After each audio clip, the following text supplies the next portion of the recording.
Welcome, everybody, to the newest episode of the Live from the 575 Esports podcast. I'm your host, TriggerVic99, and I have an extended crew this time around. I have not one, not two, not three, but four people I will be interviewing. Not enough microphones, so we're going to be tossing some microphones. So I apologize about the hand noise in advance, but let's go down the line. Who do we have here? Man number one. My name's Russ. That's also the tag that I go by. It's just Russ. Why are you important? Why am I important? Because I brought this team together. I'm like the Nick Fury of this crew. This guy. You do got a point. What was that thing you said at the beginning? Live from the 575. That was kind of hard. That's the name of the podcast. Nice. Is that what it's called? That's what it's called. You haven't watched a single podcast. I have, but like. I thought they just had I thought it was just generic an MSU Esports podcast. That's what I always thought it was called. Dude. Isn't that a good name though? That is a pretty cool name. Nobody else has that. They got to pay me. Generic with Vic behind. I'm sorry. That's my. Dude. Come on. And then tell me why you're important to us. Besides, obviously. So like I said, I'm like the Nick Fury of this group. I brought everybody together. But I also do managing, coordinating. I guess TOing too for just the NMSU related events. That's always fun. I had to TO a whole 120 person bracket during the invitational. Don't get him started about that one. Which no, actually, I had a good time doing that. It was super rough, first 15 minutes, but then we got the ball rolling, and I was like, this is great. I love bossing children around. This is awesome. I like that. It could have been much worse. Yeah, Let's just say that. Yeah, it literally could have been so much worse, but shout outs to UTEP and UNM. You guys are homies for helping out on that end. And we'll get into the invitational a little bit later. Next up, we have... my name's Cy. I go by the tag of Tux, and... You ask why I'm important? I'm a player wearing the jersey. Technically, you are our only He is player. the only player that plays in the circuits. And I cannot blame anybody else for not wanting to play in those circuits. Because first off, it's online. It's online. And online is awful for Smash. I mean, anybody who's anyone knows that. But this dude's a trooper for just being in the circuits. So It's not the most optimal circuit, but I've had worse circuits, so it's easier to just tuck your head down, take it on the chin, and it is good practice. Even though people think I'm a Wi-Fi warrior, I'm not. But it's just you guys should see his PR. It's kind of crazy. But it's good practice. Sometimes it's fun, like the days when it's not lagging, when I'm going against my opponents. When it's not lagging, it's actually a fun match. You can focus on the fundies, and you're not in the corner jawing about the lag, because it's so easy to focus on the lag when it's online. But when the servers are up and they're going well for Nintendo, which doesn't happen that much, but when they do, it is a good time to have fun, especially during playoffs. I did love playoffs. Definitely. Next up, we have our 14-day trial / signee, whatever you want to call yourself. Introduce yourself, young man. So my name is Boston. And as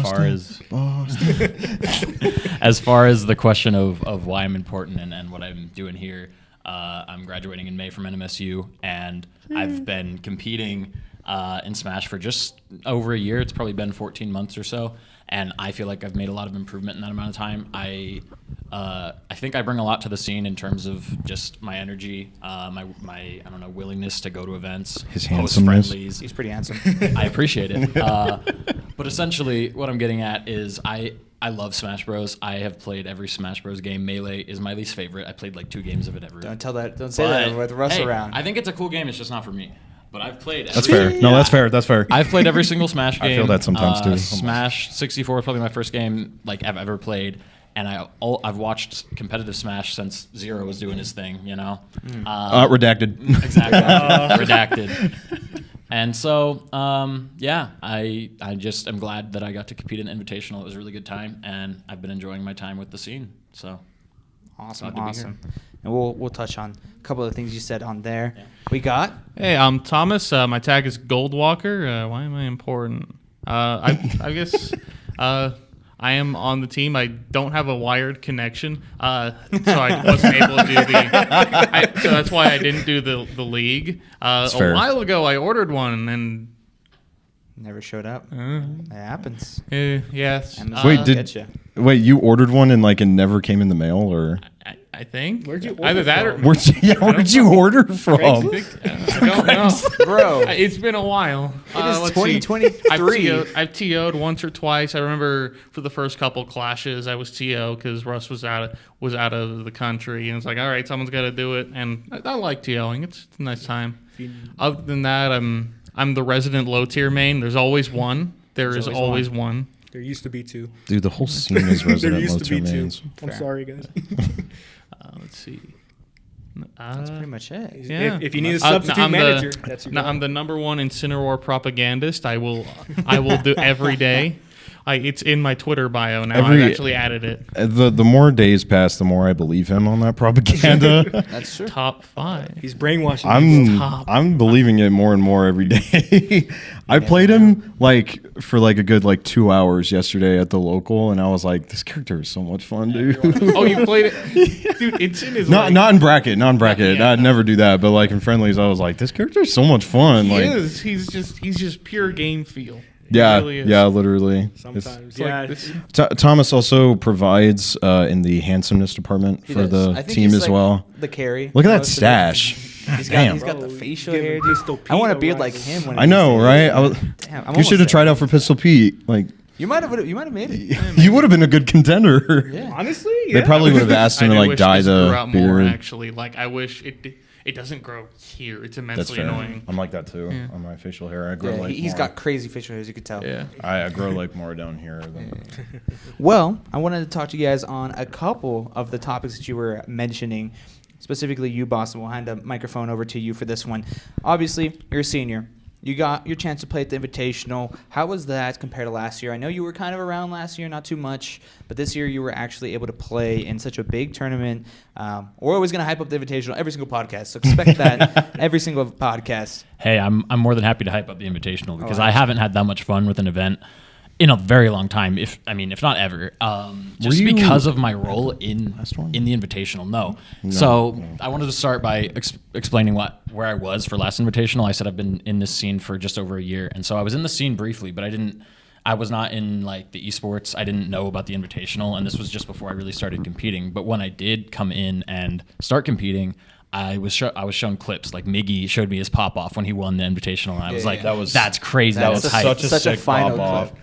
I loved Yeah. being a part And of that. so that made me really excited. And then I heard about this Invitational, but I mostly like didn't know where I was at with the team. Like we mentioned, I'm not really competing online in the league, so I was like, I don't know if I'll even be in this thing. But then I got the opportunity to play, and I'm just so glad that I did because everything about it was great. Playing top 8 on the main stage, a main stage experience in itself is something I didn't think that I would get like anytime soon, if ever. Like that's just not something that most people get to experience at my level. And so playing in front of a crowd was a different game. Like the nerves, the excitement, everything. And then also the high schoolers and their passion and watching them play. I mean, some of those players they're just fantastic, and they have a lot of potential. And I really am excited that I got to play with them and see, this flourishing passion, and they got to ask me questions. I mean, shout out to Wooms, the Byleth player. Wooms. Yeah. I hope that you learn that Nair does not combo into down smash, but it combos into a lot of things. So, hey, In 4K, no, he's literally. I think he's just being a good coach. it's coaching. It's good friendly coaching. banter, and but yeah, that's essentially most of it. It felt like a really good experience to get to know the team better, build some team building. We had Gappy there, and he Shout out Gappy. yeah, Shout he out to had a Gappy. great. He seemed like he had a great time. I really enjoyed hanging out with him. We were giving each other pep talks, hyping each other up, and honestly, I ended with a 5th place placement, but I'm more than happy with that. And like I said, the main stage playing, it was a great event. I was glad to be there. And I'm glad I got all of our main stage players, right? Yeah, that's I that's think that correct. was all of you guys. It's pretty awesome. I love that. Technically, you I- were main stage. You did cast. well, live from the okay, nice yeah. I camera guess I setup. was on like the what is that called? The casting booth. Yeah, but what do they call it whenever it's like overhead?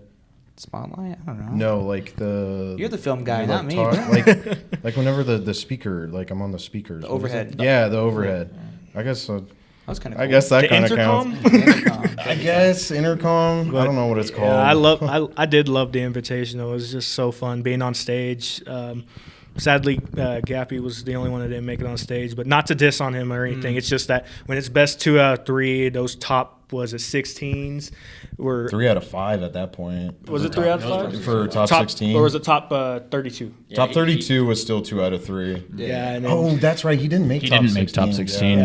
no. He was 1 round off. It's those ones that hurts because there's no room for any mistakes, and you get punished very hard for just making a single mistake, and it hurts, but You learn from it. You do learn from it, and it's the people that dip their head down, take some notes, look what's going to get better, and those are the ones you'll see improve, and I do see that in Gappy. I do see that in Gappy, so.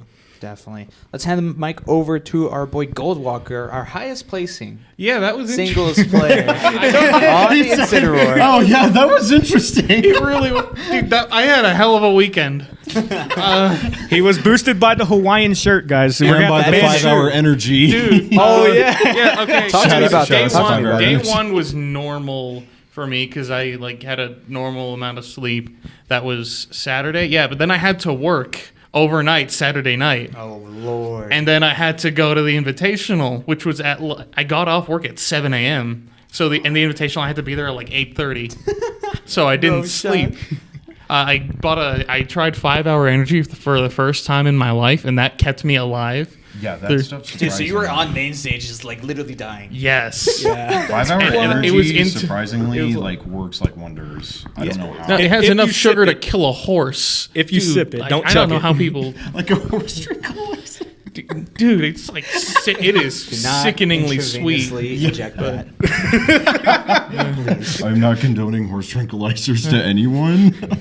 So yeah, talk to me a little bit about that. You didn't get any sleep. You wake up 8:30 in the morning, which is an hour earlier than the day before, and you still managed to make top 4, right? I made fourth with going into zoner after zoner after zoner, which is not fun for a slow grappler where you have to like work your way in every interaction.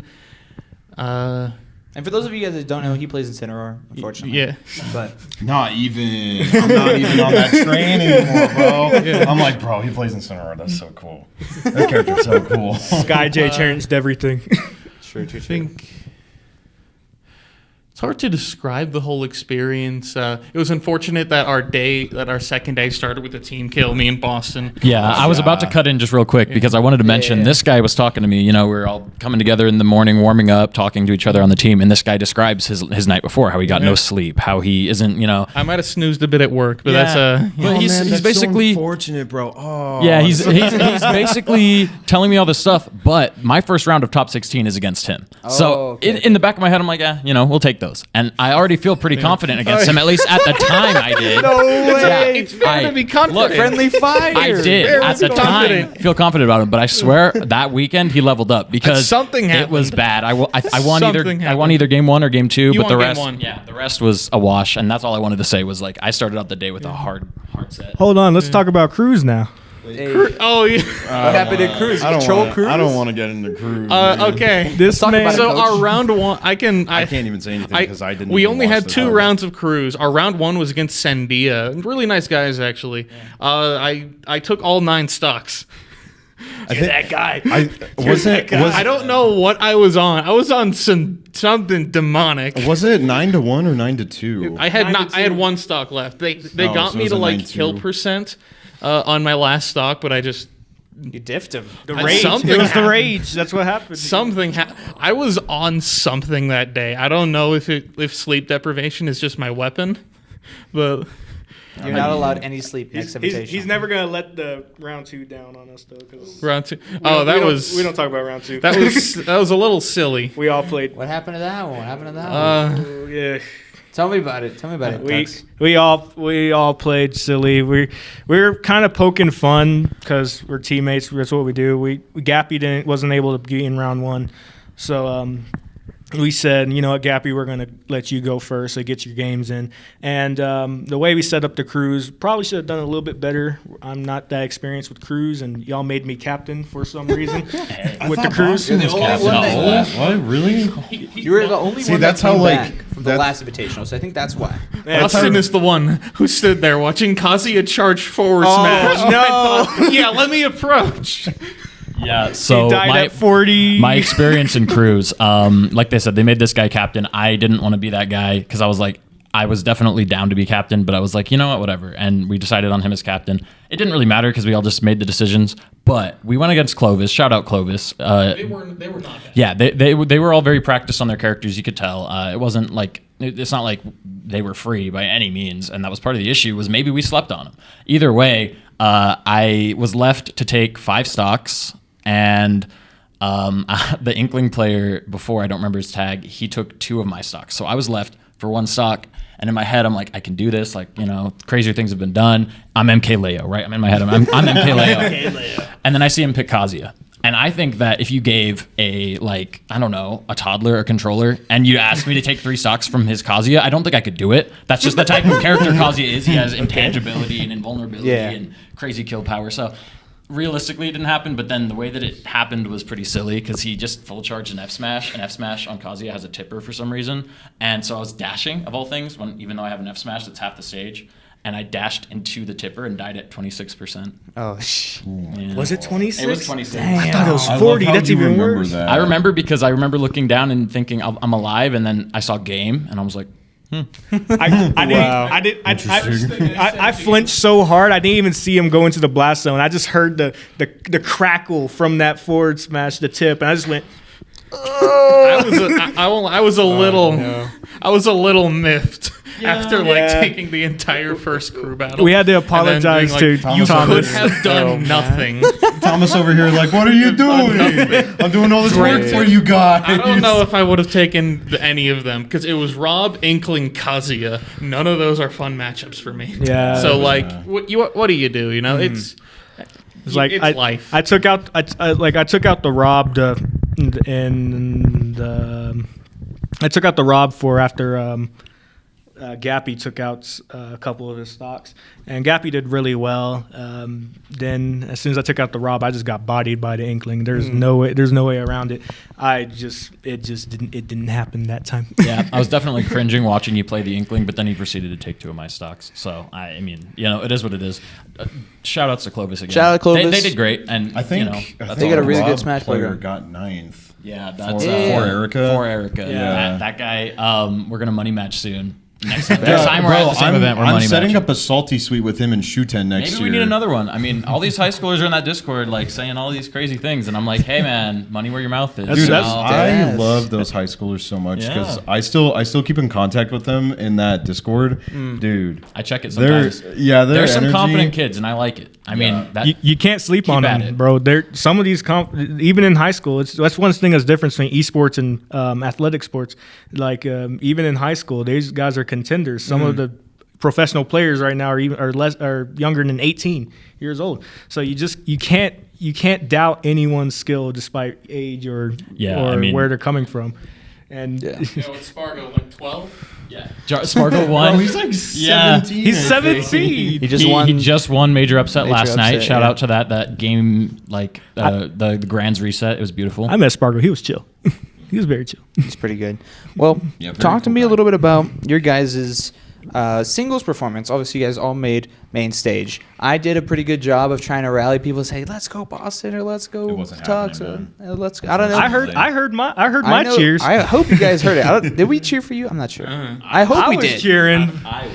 But I heard a majority of, I think it was League. They just finished their team? match. Yeah. They're on the corner. They were cheering When for all of me. those people showed up in the auditorium, I was like, dude, we got an audience. Oh, this is so sick. And then 2 minutes later, they all left. I was like, oh, Well, it's because no. Rocket League was like, you guys in Rocket League literally ended at the same time, and like, no offense to Smash because it was still pretty cool. Honestly, everybody was having way more fun watching Smash than it was Rocket League because you can hear the casting inside of Smash Room, but you could go to Rocket League and watch a really good competitive match, but there was no casting. It was just Rocket League. Yeah. So I think a lot of people were just going there for at least the gameplay, plus it was just NMSU was there, so a lot of the NMSU students were just kind of rooting for their team. They're the only NMSU team in the finals. But I want to talk to you guys about the chanting. Do you guys think it was a buff or a nerf? Oh, it's a buff. We'll pass it to Boston. I know he got some. I'm pretty sure you got some, right? I have no idea. I don't remember. I don't remember either. I don't. I could don't assume that we did. remember a whole Before- lot. I remember like the games themselves, but like everything in between. Was slow motion. Yeah. Before I give my answer, I can say with confidence that you got some cheers. I know I heard mine, and they were pretty ecstatic. Like Miggy, one of our boys, Miggy you know was going him hell out. from last year. He literally, like, I watched back in the VOD, and you can hear on comms, the mic picked up him screaming because it's that high pitch. Like he screamed. Really? Yeah, and similar for Thomas's sets, I was screaming, I was cheering. I actually invited two of my friends to come. Shout out to them. I really appreciate them coming through, and they watched me play against Roan. I got a 30 and a handshake, but Quick 30 clip. that was a long answer. But essentially, I think it was a buff because, like I said, I mean, there's a little bit of nerves. Like I think if you take it a certain way, it could make you really nervous. But for me, like just seeing the crowd and hearing the cheers, and my set with Grime was so hype. Game 5, it was just it was just a different experience. It really was a buff, in my opinion. Shout out to Miggy. This brother Miggy, is man. the ultimate supporter, no matter where you go. Ultimate closer too. If you're true. on last stage, he will out yell the crowd so that you can hear him. I remember being at Low Tide. I was on stage because I was playing someone who's very well known. I got destroyed. It was like whatever. it was like a quick 2-0. Yeah, it was a quick 2-0, but you can, like, we're up on stage. You can just hear this man screaming. He's throwing the Bowser shell on the stream. And shout out to Miggy. Shout out Miggy, He is man. your number one supporter, and he will out yell the crowd no matter how loud it is. I like that. Well, I'm glad it was a buff. We were kind of like low key. Me and a couple of like the other people were like, every time we cheer, they lose. But that was just like how the game was going. That's our bad. We should have kept going because I guess it was a buff. So at least we know that for next year. I remember for the cheering invitation. was it was encouraging when I when I managed to take a game off Tactician, who Yeah. like I was expecting to get ruined. Like a quick he was a 3 player clip, yeah. I knew about before I even started playing Smash, like in tournaments and stuff. Yeah. So Yeah, all even those- just going toe to toe was All those El Paso guys, man, they're really good. I mean, they have like a lot more competition. Obviously, there's more people in El Paso, and there's a Las Cruces, so obviously they're going to get a lot more experience playing the better players. They around there, also so- have like one of the best Mac mains in the world That too. is true. In my opinion, I don't know if anybody else. Absolutely. Yeah. I agree with that Yeah. opinion. yeah. Definitely, yeah. And I mean, he's obviously teaching them, and they're teaching him. So it's a good little thing that they got going down there. But you know, we took the last one. They can have this one. It's fine. You know, There we go. we'll let them have this one. And you Yeah, know, we already got something we up got there on one. the shelf. We already you got a know. trophy. Miggy needs to bring it back one of these days. It's all good. Renzo has it stolen. The big one or the small one? I didn't know. No, there's I a think big Miggy still has the big Is one. it the big one? I Yeah, didn't know there was well, two. No, Renzo has a small one because he was got MVP. awarded MVP, yeah. Yeah. Yeah, I just want the big one just because, you know, we're trying to build a trophy case. Yeah, Miggy, I think him and I were talking like about 2-3 weeks ago, and we were talking about the invitational, and he's like, hey, do they want that back? Because I still have it. And I was like, dude, I have no idea. Yeah, I messaged him about it. It's okay. I know he's a busy guy. yeah, he's You know, pretty busy. whatever. You know, he's working doubles at I Texas held it Roadhouse all once the for time. like 5 so- seconds for a picture, and I gave it away, and I haven't seen it Yeah, since. me too. We'll I take took a another picture pic. with Oh, I it. We'll take another pic. I remember I had to leave to go to work. I didn't even get to see the ending. I was on comms for grand finals, and I did not get to see it because I had to go to Yeah. work. Oh, You We had to- left we had to Grands sub- like mid set. Yeah, sub in mid-set. back. I think Miggy was like down at the moment. I didn't get to see him pull out the Yoshi and get the insane win. comeback. It was so hard. Yeah. It was so hard. Such a fun Missed set to opportunity. commentate. Oh my goodness. It's fine. I don't have a job. Yeah, I think it anymore, was me so- and you commentating Yeah. that. I was like, that's the first time I ever commentated Smash. That was like the worst like commentating I've ever done. But Yeah, it was a fun thing to watch for sure. I want to talk to you guys about Crimson Clash. A little bit of an ad. Crimson Clash brought to you by Viewsonic Gaming.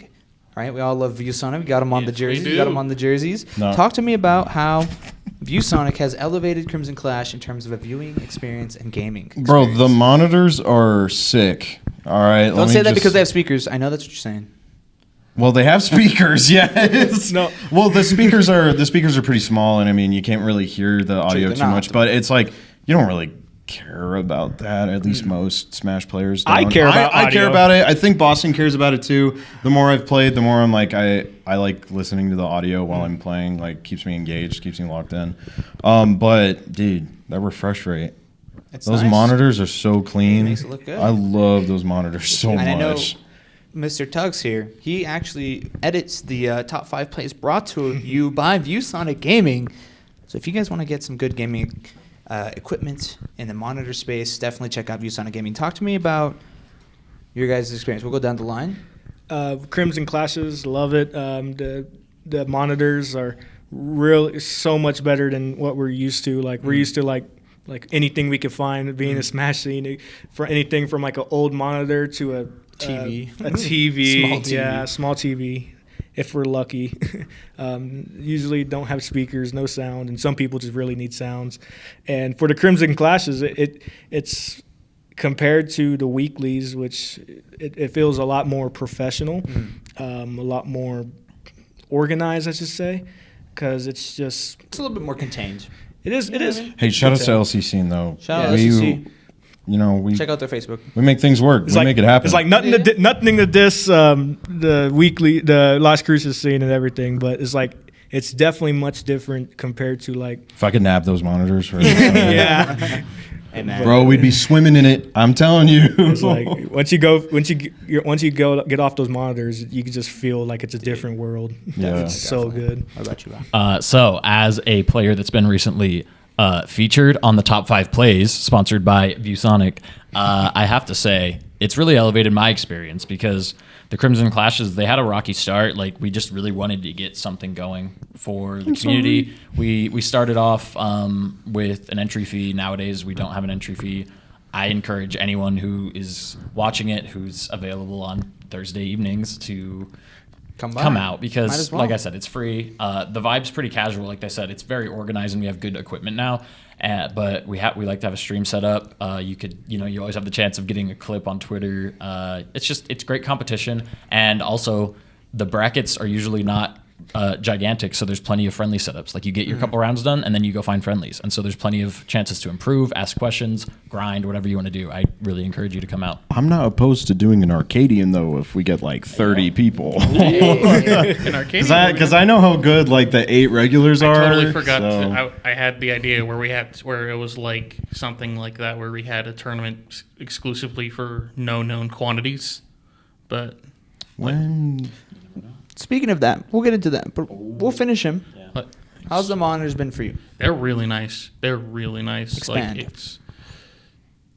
Ooh, words. I think that's good enough. It's dang. like when you play a character like mine that requires like good timing on certain moves, well, on one move, but it's really important. Everybody's looking at him like, it's a, one move. what is he saying? it matters. Like having no extra delay from the monitor really matters. Anytime I play on a setup with really bad delay, it tanks my ability to play the game. So having the quality monitors and the speakers as well. Like there's a sound cue for it as well that I use sometimes.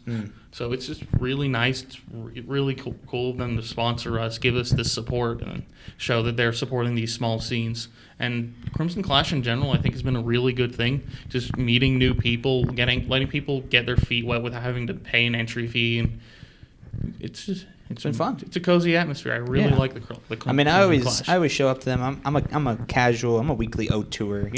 You know me. We are That's counting real. these towards LCPR. So I'm gonna be PR'd. Yeah. Let's go. We're counting these towards Big PR LCPR win. now, so you can As long as I'm not last, which I might be, but as long as I'm No, not man. last. Well, if you just show up at least 5 times, if you you'll show be up, over than someone. if you actually play your games, like I wish you would, Dude, I have games on Thursdays. then don't enter, bro. But I like getting, It's I okay. like You getting don't my shit have kicked to. in, man. Okay. Anyway. Viewsonic Gaming, thank you for sponsoring. If you guys want to experience these Viewsonic monitors, we got the XS 250s and 270s in the lab, so make sure to go check those Did out. you get that right? Did you get that right? I didn't think I got that right. But they're definitely the Pull it up, 27s pull it and up, the pull it up. 25 inches in there. So Next up, I do want to talk to you guys. You guys kind of mentioned it. Las Cruces Smash Crew. You guys do have your weeklies on top of Crimson Clash. We also have Crimson Collision every month. I don't know when that's going to be scheduled. Hopefully sometime soon before April ends, right? Did we have one in March? I think we did. Yeah. No. Wait. Was it? I can't remember. I think was it February? It was March? February. That's because No. It was before the Invitational. It was Well, before the Invitational. yeah. It was February because I was spending the entire time editing the clips for That's the true. highlights. He remembers. I remember. Point is, it was a decision that we made because of the Invitational and also spring break. It didn't seem like it was really time. turnout. Yeah. Yeah. So Okay. Yeah. So actually, little thing, if you guys haven't already known, but we're actually going to have a game night on the week of the 20th, whenever that is. I know Russ loves game nights with our Please track don't. record. I just had a conversation with Matt about that, Yes. so please don't. Yeah. I don't want to talk about that more than I need to. No, it's fine. It's fine. But on the week of the 17th, the 21st, or 22nd, we're going to have a game night. We're thinking of putting the monthly there at the game night just because there will automatically be an influx of people. So people will probably join anyway. And we'll probably do the no entry fee again, right? Like we did last time, and then the 250 pot. So we're looking to get that going. We haven't figured out a date. We don't want to do it on 420. As much as we would love to, that's a Thursday. But I think people are going to have plans that Thursday specifically for holy reasons. So maybe we're thinking about maybe Saturday or the next Thursday, the 27th. I don't know what you guys think. We'll talk about it a little bit later, but look out for that. This podcast will be out before then, so make sure to check our Discord and our social media for all the updates on the game nights, where we're going to have 1v1s, everybody's favorite. 1v1 stations, almost exactly like that famous game night, but we'll have a dedicated area for a lot of Switch Hey, setups. we had a lot of setups that day. We had like That is 12. true. Yeah. So we'll have more time and more setups for sure. And obviously monitors, right? Yeah. So Hey, we have monitors now, so that's like half the battle right there. So Okay, more TOs that can actually help. Sure. 'Cause- Yeah, for sure. Hey, what you mean, man? I can one man show it. Yes, you can, but why would you do that to yourself? Yeah, that's true. Why would I do He that to always says myself? that. He always says that. He's like, why would I do that to myself? And then he ends up doing it himself. Yep. Anyway. Yeah, because I like to push myself. You know, That's it's like true. I if like I can that. do it, if I know I can do it, I'll do it. So. I like that about you. Now, I like being the sacrifice guy. It's like, you know, you're that guy. sometimes you I'd gotta like to take it. play, but it's like someone's got to run the show, man, and I can't do both. For sure. And we'll talk to you real quick about it, Russ. Not Russ, Tux. About the Crimson Clash edits that you've been doing. Everybody has been watching your top 5 plays from all of the Crimson Clashes this semester, which a new one will be dropping this Thursday as of recording. So probably 2 weeks of Crimson Clashes have already been recorded. Are you just before finding this. out about this? No, Is this due date just being I thrown know on you I now? know these. No, he edited all these. Like he edited the Crimson Clash and Crimson Collision. The last 2. guy! Like 2 months ago. What a guy! So this guy's on top of it. You're actually my most prompt media member. That's slight to all of my other media members. Let's go. Hey, I just That's a ding on me too, man. I have a That's knack a ding on for you. editing. It's not the worst thing ever. Like if you get a love for editing, because I already have my own YouTube channel that I take care of, and editing the Crimson highlights compared to my channel is like it's the same Kind of process. It's the same process. If you put something to love. If you love something that you're working on, then you can absolutely make the edits as well as possible. I eventually got a good flow for getting the Crimson Clashes out. I'm able to produce the highlights within like at least 3 days or less, which is surprising considering the fact that those usually are like 4 hours of Do footage you to go watch through. the entire thing? I do. Please tell me no. That's crazy. No. No cap. No. So there's a trick because I'm usually on when I'm not playing. I'm on You're watching. stream or watching, and I have like a decent mental note, memory yeah. because it's the same thing for when I'm recording in general. I was there. I know when something interesting had happened. Eventually, if there's like a blank spot within the footage, I'll like breeze through. But if I see someone like thinking shout out to Boston Boston landing takes number 1 this week. landing a clean. Even in the collision, he landed a clean combo on. Sorry, Russ. He landed a sick combo on you, brother. But like I was there commentating that, so of course it's gonna be the first thing on my mind. Perfect. to put that in. And it's just That's a smart way to do it. Low key, if He's I was like- doing it, I would watch the whole thing over again. I'd just be sitting there hating myself. He's like the in-person Twitch mod. That is true. Hey, thanks for the shout out, but it didn't help me against Roan. I'm sorry. I'm sorry. Unfortunate. That's all I'm gonna say. I think the dude's got like 4 years experience on that character, That's bro. true. That's true. That's true. It happens. It Unfortunate. happens. But I want to go and it's perfect that you guys are passing it down. We talked a little bit about some pro players. We'll talk about your inspirational / who you look up to. when Don't get comes it to started on that pro guy. players. Please don't. Sky J. No. Dude is Talk to me about- He's he Alright, is I'm the leaving. best instant player in the world. He's been making some moves lately. At this super big tournament called Collision, he got second, which for instant is unprecedented. The highest they've ever gotten. Yes, I know, it's super unprecedented. major, yeah. It is completely unprecedented for a character that generally considered weak to make it that far and to make it competitive. And then he missed out on his chance to get into Summit, which is like this big invitational event where all Rest the in best peace, players Summit. get to go. We love it. Yes. Except one of the competitors got sick last minute, so someone had to jump in. So SkyJ got to play a best of 5 to make it into Summit. Did he win? Oh, he won. He got in. He won, all right. And he made his name. He got 5th against some bad matchups, against some of the best players in the world. He's like, Bugs, what? yeah. hey. I'll have you know. Even I know about I'll Hungry have Bugs. you know, Hungry Bugs. Well, some buys happen, you know. That's true. Everyone gets a buy sometimes, but also Hungry Bugs is technically ranked 200th. Bro, and I mean, they don't call him Clutch Box for nothing. No, so. That's true. He did pretty Could've- good. It could have happened at any given moment. No, I love SkyJ. People talk. The thing I want to talk about the most that I, as an instant player, I get to appreciate is everyone talks about the insane reads he does, but the thing I appreciate most is his defensive play, his disadvantage, his recovery. Is as someone who plays that character, it is insane watching his patience, watching him wait to find his moment. It is amazing. This guy's nerding out right now. It is. I No, am. he's like- He's He's like number one SkyJ fan. You pushed the instant button. That's true. Okay, We'll pass it over to Boston. Sure. Boston, who is your pro player / player in general that you look up to for all of your gameplay? So, I main Byleth, and I'm lucky that the number 1 player in the entire world. Is he ranked And number shut your mouth. I will go after this. I will be printing MKLeo apology forms for you to sign whenever he starts beating everyone's ass again. MKLeo is the best player in the world. Okay, he's having a rough spot. He got second last night because Spargo's a god. Oh, Stephen A. Calm down. But point is, yeah, MK Leo's my SkyJ, and he's been that way for a long time. Like I said, I've watched Smash since Smash 4, since MK Leo was a kid, and I always just thought he was doing it different. His Marth, he can pick up anyone with a sword and do well. He can pick up Greninja and do well. Like, it just doesn't matter. On Wi-Fi. Yeah, exactly. He has. That's why I say it. Like he can just he just understands the game at a different level. And every time that he has a slump, he comes back just twice as hard. And I'm very lucky that he does play Byleth, but recently he's been playing more cringe characters such as Aegis.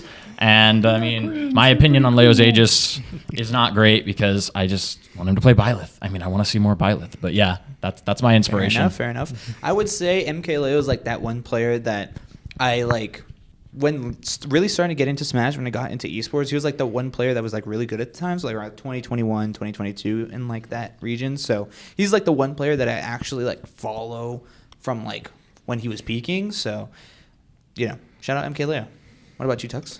It's kind of a wild card here. Who I watched when I was trying to get better at Smash was Sue.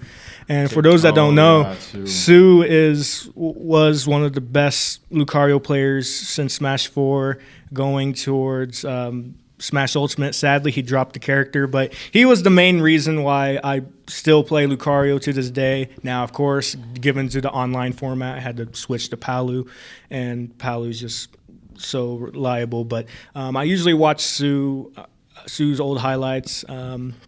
And if I'm not watching Sue, I watch Nairo because he's one of my favorites. I could just Nairo's Palutina's so unbelievably busted when you watch his when you watch some of the replays. But I just listening to Nairo, watching how he plays, I take a lot of like little tips, and when he's talking, little coaching, I see what he's doing. That's what really made my Palu the best today, because I can't really watch any Lucario players at high level and kind of gauge off them, at least not to my knowledge, because Not anymore. not anymore. As soon as Sue dropped Lucario for Terry, which hurt a lot. And I just can't. Is watch it. Armadillo playing Lucario anymore? Or No, Armadillo still plays, Okay. but Armadillo doesn't like get good enough results to like really like make a standout. I say It's if like- you it's like- want to find like a high level representative for a random low tier, Japan's your best bet. Yeah. I think Yeah, Hikaru literally. for DK, Yoda Cage for Bowser Jr. Who's the This guy Yoda knows his Cage? stuff. What the heck? Who else is Well, there? he knows Brood for he's Piranha the low Plant. he's the low tier god, bro. That's true. But when you're asked how to play Lucario, you just basically said copy Sue, and that's basically the only way you're playing Lucario, and people still try to make that way. I don't know where Sue has been though. So Yeah, I don't see Sue like make any big waves in Japan anymore. I know he was pretty active back in 2019, but I don't know what he's been up to lately. It happens. it happens. People but- fall in and out. What about you? Obviously, you play, or you are like a resident Melee player. Yeah, well, okay, so in recent time, I've kind of jumped myself back into like full Ultimate gear because like I'm not having fun playing Melee recently. I think it's only because I've hit like a really big wall, and it's difficult trying to get better at that game when like you're offline play with other people. It's like nobody plays Melee out here. So you just stomp them.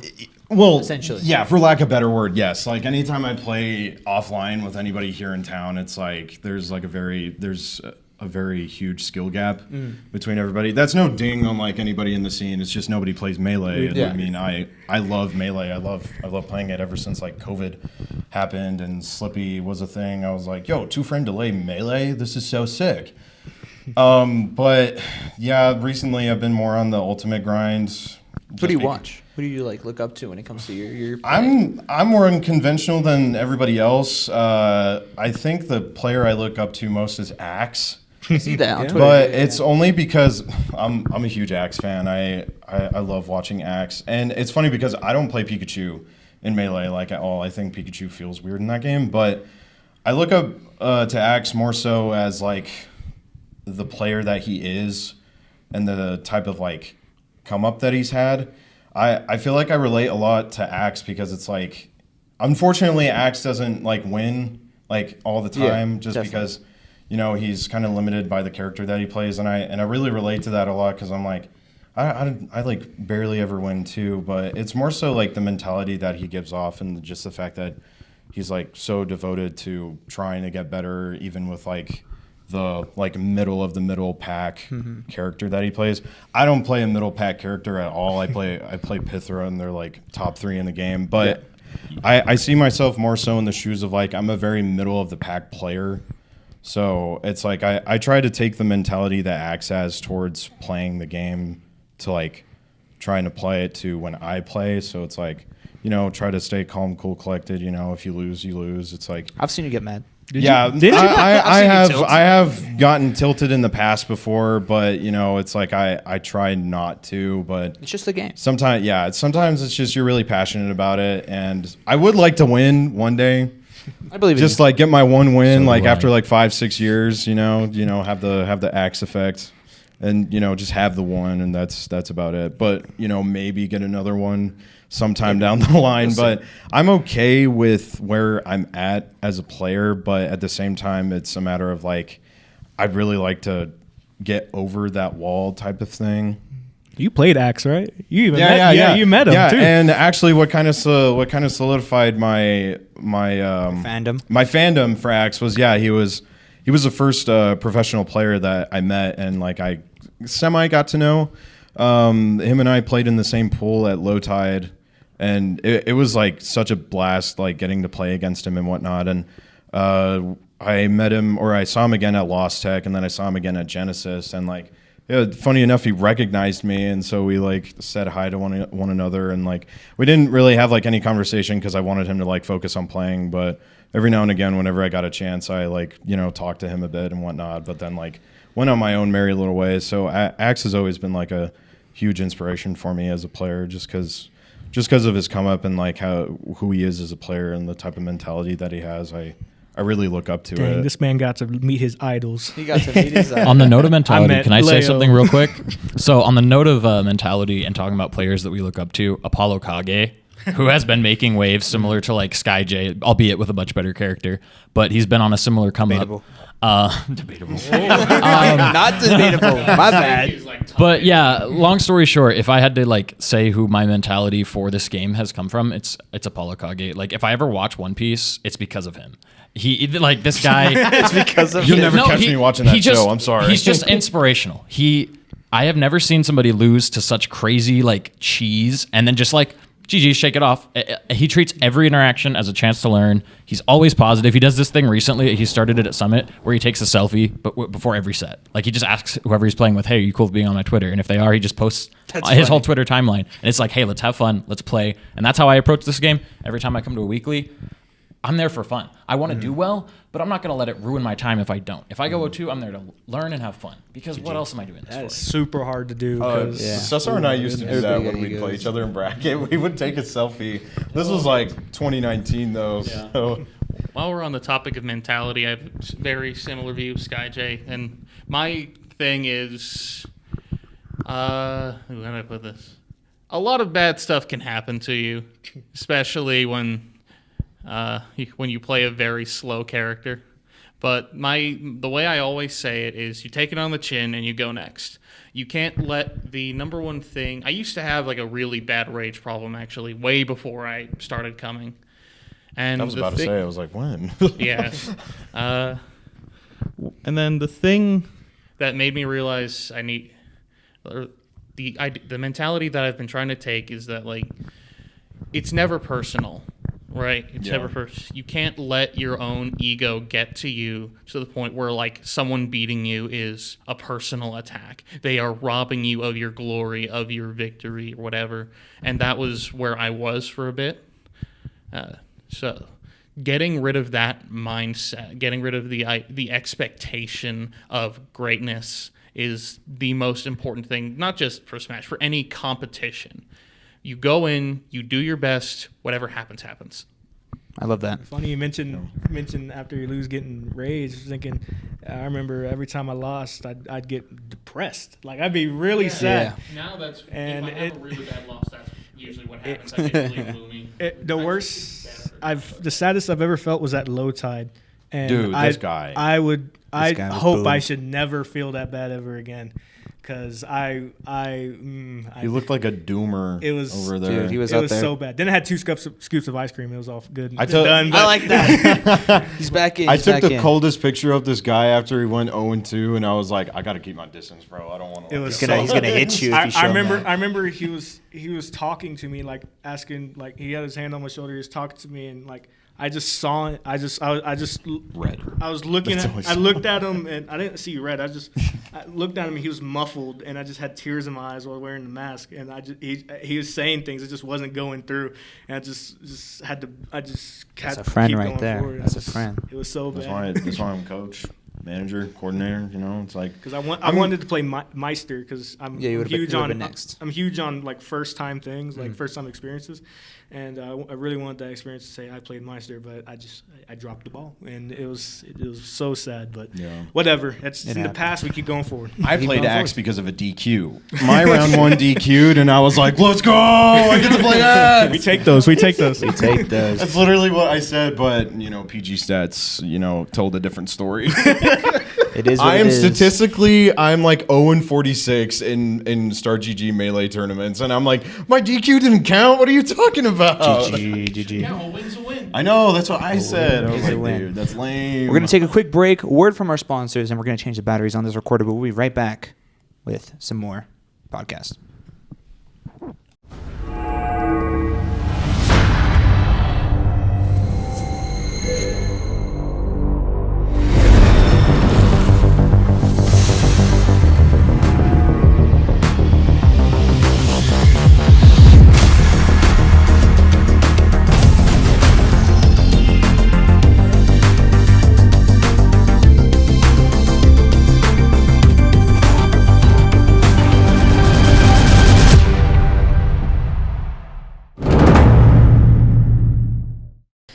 And we are back with some more Smash podcasts. Right before the break, we got into mentality, and I wanted to talk about your mentality, a little bit about other esports that we have here at NMSA. Obviously, we're here with a nice background here. We have some other games that we showcase on Twitter as well as all our social medias. Make sure to follow them. Do you guys play a lot of video games? I'm assuming you guys play other video games. I know you play Overwatch a lot, or at least shooters. Talk to me a little bit about that. Yeah, so I'm a big shooter fan. I was not allowed to play any shooters growing up. I only had Nintendo consoles. My mom was very much like, hey, you can play the games whenever you are allowed to buy them yourself. So I couldn't play CoD and stuff until I was 16, 17. Wow. But once I did, I loved it. And just before that, I was able to play certain ones like Fortnite. I was a big Fortnite guy. But I just love it. I love the entire atmosphere, hopping on with the boys. You know, I like casually playing. I like competitively playing. I just recently hit Masters and Mystery Heroes in Overwatch. So He's that guy. I'm that guy. He's that I'm that guy. Oh. But yeah, no. Right now, Overwatch is the main shooter I play because Apex has gone to places I can't speak of. Apex is fun. Unfortunately, No. What do you mean? Not anymore. I have so much fun on it. I think the last let me tell time. you, let me give Tell you me some why it's bad. context about Apex. I have 5 heirlooms. Okay. So you're I a nerd. love the game. Okay. I adore the game. I like the lore. I you like got the 5 characters. heirlooms? Yeah. And I have Bloodhound's Mythic skin, which is not my proudest I ain't got achievement. none. Long story short, it's not a hate for Bro. Apex. I love the game, but God, it's just not in a good state right now. So I play a lot of Overwatch. I'm excited for the new season. But That's true. yeah, that's basically He's it. not wrong. New character. I don't know what else. Is there anything else you want to know about my experience with shooters? Well, what do you think about any of the other esport teams? Any attitudes for them? Do you know any of them? Do you I follow don't know them? any of the guys well. I mean, I hang out in the lab and like they seem great. And I mean, I've introduced myself to a fair share of them, had my interactions. But no, I don't know any of them like personally or very well.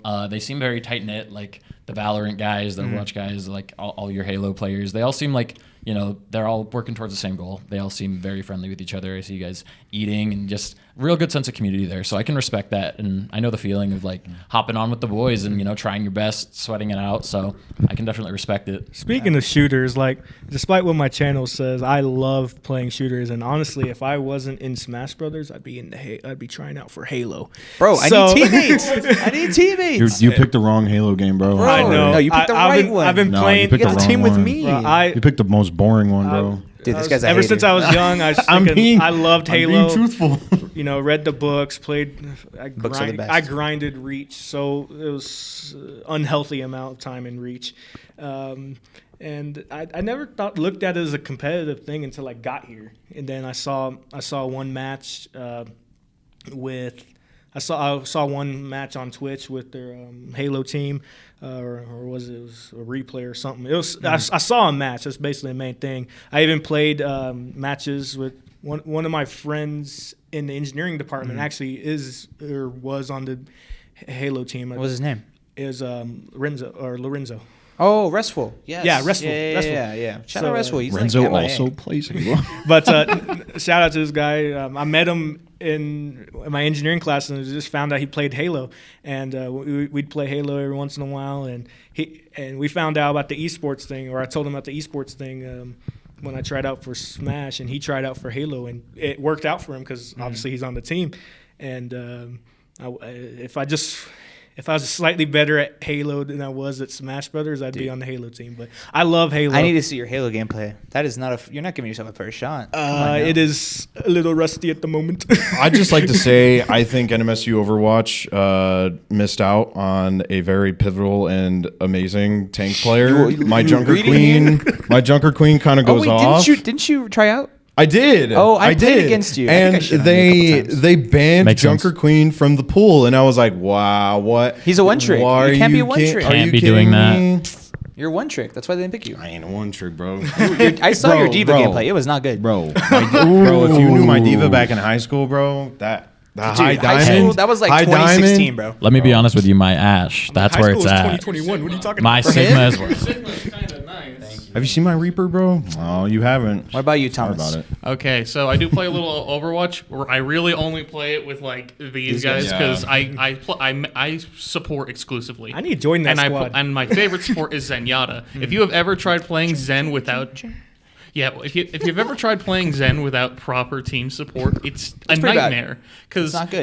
they all think you're heal bot. They all think you can keep them immortal forever. So they rush in. It's like 30 per second is not enough to keep you alive, man. They thinking it's TF2. I've never bro. really done. Yeah, literally. I've never done a lot of Overwatch competitive. I played like one game with like Miggy and his friend, and I felt like I was weighing them down so much. So sandbagging. I'm like, yeah, all right. That's the reason why I don't get into comp Overwatch anymore either, is because I'm like, I feel like I'm pretty OD on quick play, but I will not step foot in comp. Fair. And then Fair. I played competitive Pokemon for I still Nice. go back I in like and out that. for a while, but not really VGC. I played Smogon Singles, which is a completely unofficial metagame with no money in it. That's a whole like split and thing. Let's see, but I played that for a while. I was super into it. I wanted to do like content creation. Now I'm just like, once in a while I'll boot up the game and go online. If there were a game, let's see, I picked up Guilty Gear Strive recently. I'm just learning the basics of Potemkin, who I love. Yeah, I am playing another slow grappler. Are you surprised? I hate Potemkin, bro. I hate And then Potemkin. Team Zangief, Fortress bro? 2 competitive is something I really want to get into. Okay. Oh, let's do Team it. Fortress, Yeah, yeah, there are do leagues. it. There are leagues. UNM There are has a leagues TF2 team, and I'm like, how do you even support that with like a league? But they found one. Oh, TF2 is all grassroots. Valve That is true. Valve will announce tournaments sometimes if they're big enough, but everything is is the community. It's That's not too crazy. different I from didn't Smash. know that TF2 was grassroots. I thought Valve would have like They given more announced support about them, it. but for like They don't really That's it. but support them. TF2, in some- it's Really pretty- interesting. That's a whole other thing Better about like what the Nintendo. TF2 meta is like and what Valve probably wants the game to be, because those are not the same thing. In TF2, the main one just like is Smash. sixes, which is not all the classes are really viable in sixes. Like Spy especially is not good. He's kind of a gimmick. Then the other ones are varying degrees of usability, usually on last defense. So that's a Alright. whole other thing. But I'm Nice. gonna not ramble about that because I will talk about I it for digress. hours. I have actually like. I'm just a good sniper. That's if it. I get really into my own head, I will like pace around for hours talking to myself about this stuff. So I can't play TF2, man. There's like too many people on there that are like 5+ years experience. It's like Melee. Trust it's me. like you walk in and it's like, wow, everybody It's- in this room is like 10+ years experience Trust on me. this. It's a free to play game. There is always someone worse than you. Yeah, That is true. Yeah, that's true. That is true. Now, we're going to make some enemies now. This is going to be a very hot question because it's very recent to you guys. And you guys can't say each other. How hot Is it- You guys need to tell me. is it? Like muy From the caliente top? hot, or- 8 of the PR for our Lost Cruises. The most Smash. recent one? The most recent one just came out yesterday at 10:47 Let me a.m. pull up Damn, that's when I posted it. Sheesh. I'm gonna pull up the picture because I Who forgot who's is on the most overrated player on that top? Sweet tea. Sweet tea. Whoa! That's forward. Whoa! I love how frame one we were on. No shot. Let me step in as a sweet tea Cyrus. defender and somebody who I can loses say 3-0 that. to sweet tea. He's my best friend. Okay, I can dog on him. Okay, I'm gonna add him in the- that in comes the from a Twitter, place dude. of love. I Anyway. actually We love love- him. we love you, Chris. I love sweet tea. Let me defend my boy. Damn.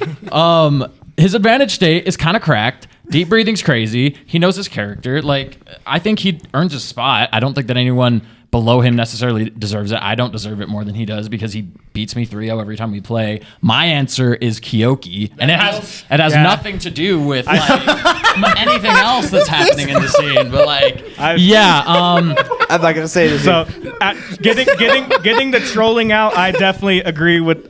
Now that the trolling is out, I definitely agree with the Kyoki pick because I've beaten Kyoki multiple times in the past. I'm also in stance of that. I think my lifetime record against Kyoki is like 15-2, and I can say the 2 wins that he did have was the season on me. We went 1-2 this season. Unfortunately, I just I played like a bot this season, Y'all- but I'm like, hey, Y'all didn't I still include have like the set Crimson history on Clashes, them. bro. So. Y'all didn't include the Crimson Clashes to PR. My one tournament win of the Look, semester. It wasn't even Look, in PR. Okay, Lorenzo and I were like, it's too late to be considering this. All right, we'll do it next season. They're well documented. They're streamed. I think they should all be counted. What about you? We didn't get Well, to they hear are you. now. They are now.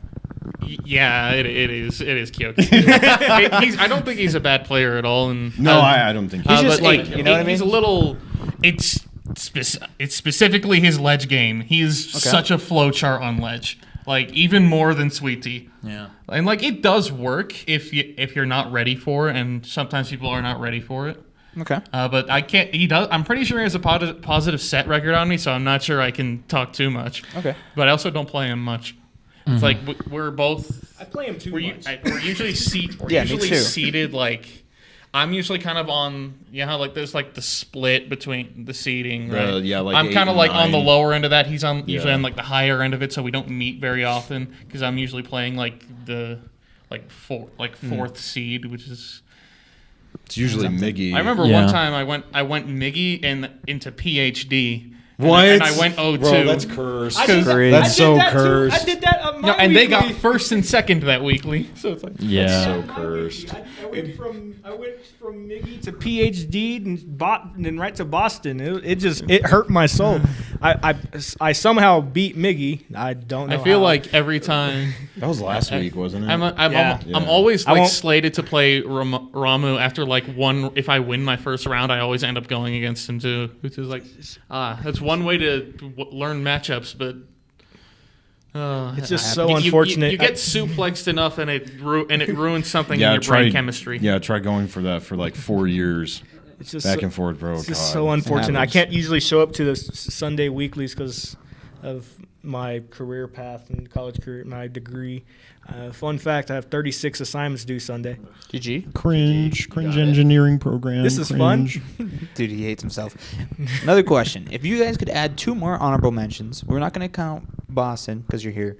To add to the list, who would you put? Me and Thomas. Without saying your guys' selves.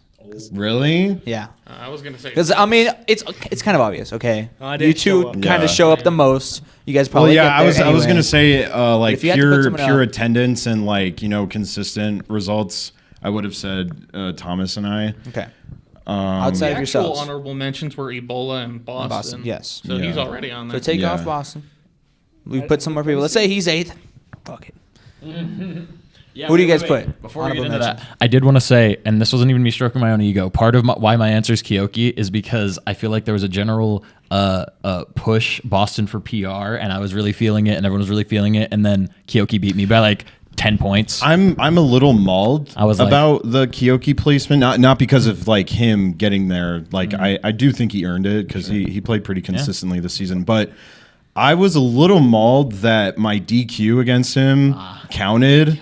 Yeah, and I was like, why? What if that was the Yeah. difference maker? I was like, yeah, and I was thinking, I was like, wait, what if the DQ got him into top 8? But I was like, why did my DQ count? Like, why did that put me down? And then Lorenzo was like, that's just the way it is, and I'm like, well, that's stupid. What? I don't. I see. I don't know anyone. Deku below Sweet Tea? How did that happen? He went 0-2 like a couple times. like 3-4 times.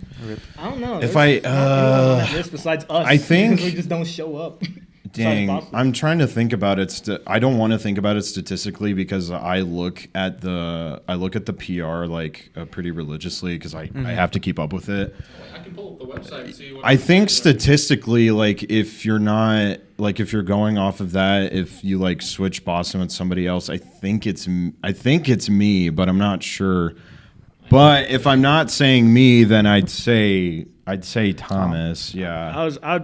Just to not toot my own. I'm super curious if those Who? clashes. Technically, Quality outranked me this past season because Oh, that's right. Didn't he he took a few sets off of Deku? Oh yeah, he did. Yeah, like 2 or 3 this okay, season. so you guys are giving very long answers. My answer for this question is very simple: Quality and Odie. Those are my honorable mentions. Odie, look, Odie, just because he's like so freakishly handsome. he's so close. He's so close to the level up. I watch him play, and like he's getting there. He just needs to work on disadvantage. But Quality, I think that his main struggle is mentality. He's a fantastic player, He really and when he is. plays Yeah. well, it's terrifying. Like, he reads you, he knows everything, he plays safe, and then the issue is, like I said, mentality. And you can tell in person and in game when he gets frustrated, he starts mashing the options that are super punishable, like up B, like and it's smash attacks. unfortunate He that has- that's his like biggest kryptonite Yeah. when he plays. It's super unfortunate, but yeah, he's If he locks that down, he can do the it. fundies are without a there. doubt. Like Yeah. I see it. Shout when I out to play Jose him. though. He's got you, brother. He took my a homie. he took a I break like last season, but he's back to competing now. And I know it's been a rocky start to the season, but I I'm really hoping hope he keeps competing Yeah. because he said on his Twitter like yesterday, he said after Ego Boost he probably was going to retire. But I hope that's not the case because I said that like 6 times in my career and I'm still here. Let's make it 7. no, So please no, my don't make vote it is- 7. I'm gonna be stats. not be boring, and yeah, it is also quality in Odie. Odie, I swear, every once in a while, Odie like gains ultra instinct, and he goes absolutely insane. Quality again, it's just like when.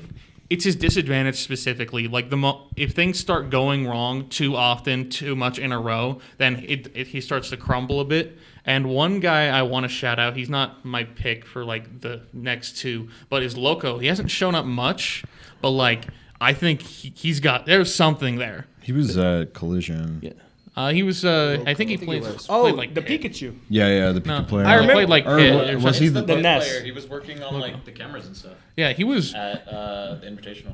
like No, I played know him who in Loco is, but bracket I don't know once. who he plays. I thought it was either Hey, Pikachu or Ness. I thought it was Pikachu. Pitt's his main. Well, I did see his highlights. I did put Because him in there. I think I played against this Pikachu at Collision because him and I played each other at Collision. I think he's been like shopping around, but recently he's been doing Pit. okay. But I played him in bracket once at the Top Deck weekly, and like at first I was like, all right, I lost my first round. Let's see if I can just get to the next one. And he was kind of saucing on me a little, so I'm like, okay, lean regain. forward, Gamer lean. Gamer lean. Like bro. when he goes in, like he can get some insane stuff. It's really interesting. He has pretty decent game knowledge. Him and Yeah. I were on a film set a couple weekends ago during Ultimate Summit, and him and I were watching it together. He was like, "Oh, yo, wait, that's going on. Is Spargo playing?" And he has a lot of like good game sense and good game knowledge. But yeah, Oh wait, I wish he would show up a little does more Monstro often. count as someone we should have? No, he's retired. I'm considering him as retired because he doesn't even show up to weeklies he- anymore. The one time he showed up was to Collision, and he kind of swept He everybody. farmed us, yeah. Yeah, he farmed everybody. farms, Yeah, dude, he's that like guy. He's like working on being like a dentist or something. Yeah, he's He's like like moving out. He's like the Mewtwo king of the scene He's now. so- He's like, he just shows up every once in a while to jump scare everyone. yeah. It's like, pretty I'm here much. to remind you why I was number 1. Fair enough. Fair enough. I keep forgetting he wasn't on PR this season. Yeah. Someone Wonder He's who's like- missing. I'm like, where's the big Maybe it's fat outside. Wario, bro? All right. This is like hella crazy. Another not so heated question, but I know it's very opinionative. If you had to live on this stage for the rest of your life from the current West Texas SSBU rule set 2023, which is, as we know, Small Battlefield, Hollow Bastion, Battlefield, Small Smashville, the 9, you know what it is. If you had to live on it for the rest of your life, what would you choose? Start with you, Russ. Well, I'll give you the wait, maps. live for you. on it? Wait, You had to live on like it. live on any of the stages? Yeah. Like you have to sit there, pissing shit off the side. Probably Smashville or Smashville. Town and City because at least there's like other people around there to talk to. And I can watch KK Slider do his thing every Saturday night. Fair enough, So fair enough. I at least have entertainment and I have like some sort of social interaction. That's a smart answer. I'm not gonna lie. What about you? I say we're going to Town and City for the social aspect, but as a huge Gen 4 fan, we're also going to Kalos. Kalos. We got to go to Kalos. That's Gen 6. Fake fan. You're such a fake fan. What's Gen 4? What's the name of it? You're gonna He make me doesn't cry. even know. What? Hey, it happens. Yeah, it happens. Is it not Kalos? You've been. Kalos was Gen 6, Sinnoh was Gen 6. Shino. Oh, no. Get him out. Oh, Get him out. no. He's a fake fan. What about The you, fakest- Boston? We exposed him so. I had some. When I was a kid, like a friend got me that used like I don't know what it was, Game Shark, Game Genie, whatever, to unlock the entire Pokedex. Little like 8-year-old me read the entire thing. 493 entries. I read all of it. He's a nerd like that. He's a nerd like that. We'll pass the mic over to Boston. I didn't read To Kill a Mockingbird. I read all the Pokédex. That was my book That's how you learned how report. to read. The answer is simple. It's Yoshi's story. Tell me why. Up air strings. Bruh. So, if I'm hanging off the ledge and I do a rising upper off the ledge, you're probably just dead. That the stage is really broken for Byleth, and I didn't realize it until after I spent like 2 months advocating to put it in our rule set. I genuinely advocated because Albuquerque and El Paso, which if you look at El Paso Cruces, that's like anywhere you're going within like a decent day trip is either Albuquerque or El Paso. It's not counting majors. So my argument was genuinely, hey, let's get the stages that align so that we can practice on the stages, practice banning the way that they ban, so that we don't get knowledge checked out of region. And then I grinded a little bit more and realized that Yoshi's is like by far Byleth's best stage, like by far. And so now I just feel evil because if people don't ban Yoshi's, it's just a bad time. I hate it there. Yeah, I hate it there. a few people have forgotten to ban Yoshi's because it's not like a character like Mario or Brawler that you're like, oh, I have to ban that. So a few people leave it open, and I take them to Yoshi's, and it's not like a free win, but it's definitely. But also, the answer is also Randall and like the Shy Guys. They just look cute. Like it seems like a vibe. I was about to say, I was like, how would you feel about the Shy Guys coming in? Yeah, every why now and not? again? Why not? But that's my answer. Show up, Is nobody just You want the melee Shy Guys? They'll just The absolutely... Secret Service. That's what I Yeah. call them. I call them the Secret Service. literally no. It's so funny, but yeah, that's essentially it. It was Luigi, mostly it's a I would live on Yoshi's for devious reasons, devious intent, and know that nobody. I want to tell you this now, if you're watching. If anyone takes you to Yoshi's story, they don't have good intentions. Just keep that in mind. Yeah, Fair probably. enough. All We'll right, finish it so- up with you, Thomas. Stage I'd live on, like me personally, probably. If I'm in PS2, I'm in the Pokemon world. I'm going there, and I'm like, I am living out my dreams. Pokemon trader. well, question. Gonna be the very best. Do the properties of Smash apply here? If I The go properties off of the Smash stage, apply, but do you're I die? in the Yeah. universe. Oh, Yo. I think you're allowed to just chill. Yeah. Oh, Yeah, damn. the I got a good. I got a good. No, fix. but I mean, like, if I were to like go off the stage, would I just like blow up? Type Well, of how many deal? stocks would you have? Yeah, that's we're getting really meta about this question now. I know. What does it Just do feel the like to Luigi die? up B glitch. You could just go away. You just fly away. Oh yeah. But my answer as for the character I play, it might be Town and City because I have hit the most nonsense on that stage. I have done horrific crimes to people. Town and City for am- Lucario, bro. Ensign is, I call him Oh. evil Captain Falcon because by vibes, he just does so many like similar vibe things, except they're cruel and blasphemous to at least 6 religions. His crime. His crime was so illegal. Don't bring it up. Don't bring it up. Don't bring it up. Don't bring it up. Don't bring it up. I'm sorry, Don't bring it little up. one. Don't bring it up. It got on the Yeet Smash. Yeah, I got so. I'm sorry, Russ. I got him at like I'm sorry, 0. little one. Because there were moving platforms on the guy's trying. stage. I was camping on plat because I had also actually taken an early stock in another very silly way. And I was camping on platform. He approached me because, that's how you play the game. And I was sitting there. I'm like, I wonder if back throw kills. And it did. Myth It busted or myth That's not confirmed. even It the killed. only thing I've done on that stage. At 0. I also got when I was in Vegas for an internship. I went to some of their weeklies. I lost this set, but I played against this Lucario who was carrying me off stage. He was doing like these forward air trains, wall of pain. That's all we have. But like I was mashing side B out of disadvantage just to like try and get back to stage. But did you know if you do that too close to the blast zone, you can just throw them out? Nice. Yes, Nice. I know. It's a He little. knows. You did that to me in friendlies. I still haven't forgot. Even though it was 9 months ago. It is. I do play a character for villains. I'm sorry. Yeah. So do I, but I've taken some illegal stocks myself. I've seen. I know. Oh, I know. Why is Russ always getting bullied when it comes to illegal moves? It's always Russ. I just It's because he play. I like giving you guys your clips. plays I'm a generous man. He's I'm a like, content creator. He's He helping plays- us. Yeah, Too fair. I'm always on content brain, bro. I'm like, Russ is- but this would look sick though if I shut up. This would look sick. Russ I'm doing is- it. I feel like Russ just plays too fair. He's not ready for cheese. No, you guys all have the answer wrong. It's karma for playing 2 top tiers. That's literally it. Fair enough. Fair enough. Samurais looking down upon you. All right. Now we'll talk about a little bit more individually for some of you guys. Russ, I know you're unfortunately graduating as well. I think the three of us are, except for not Ty. I'm also out of here. Yeah. So you guys are all graduating. Yeah. I want to talk to you guys about your degrees. You are a film guy. What are you Yes. graduating with, and what do you plan to do it with? So I'm graduating with a digital filmmaking degree. I believe it's an emphasis on cinematography. Doesn't I even don't know. know. We don't do emphasis things Oh, that's in true, the that's true. CMI Fair program, enough. so it's like it's all around. But I like to say emphasis because that's the most classes I've taken for. I don't really know what I want to do with my degree. I have a game plan to stay here for about another year and a half and try to do film Las Cruces stuff here. But I'm mainly trying to focus on building my content creation over on Twitch. Hey, plug my Twitch real quick. Twitch.tv/RussTheBigBus. You're only getting his Twitter. You're not getting his Twitch. No, you're getting all of it. It's all the same handle. It's all the same handle. You look it up and I'm there. That's me. I'm only linking his Twitter. He has to do all his own work. Go for it. This is my work. What are you talking about?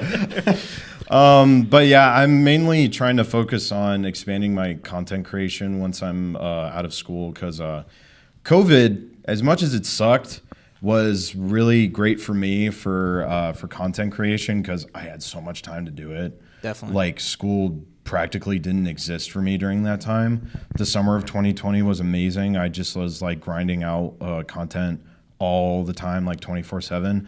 And the second school started back up in 2021, I lost the passion and I lost the drive because school was kind of taking it away from me.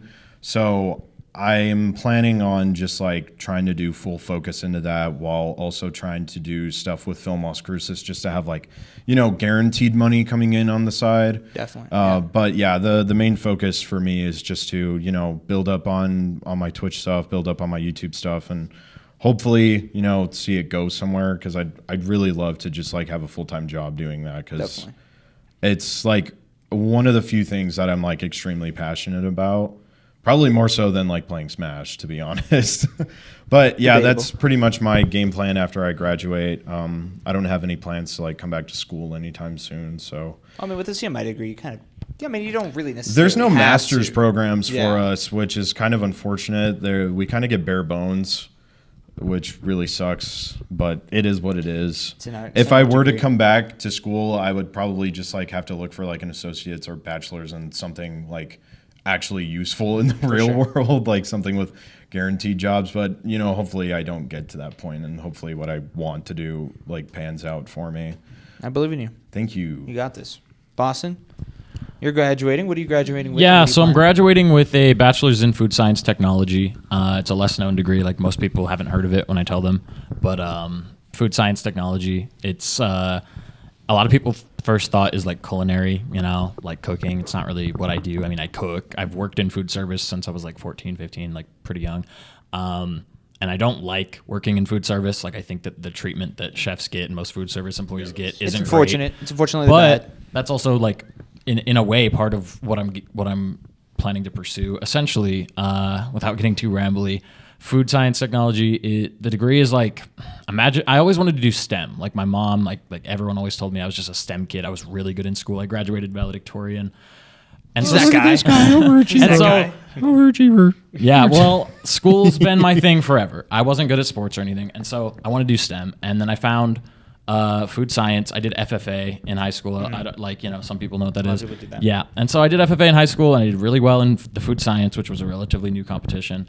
I went ahead and took a tour of their food science facilities here in my senior year, and I was sold. I was I didn't even think you could do this. I was wow, that's crazy.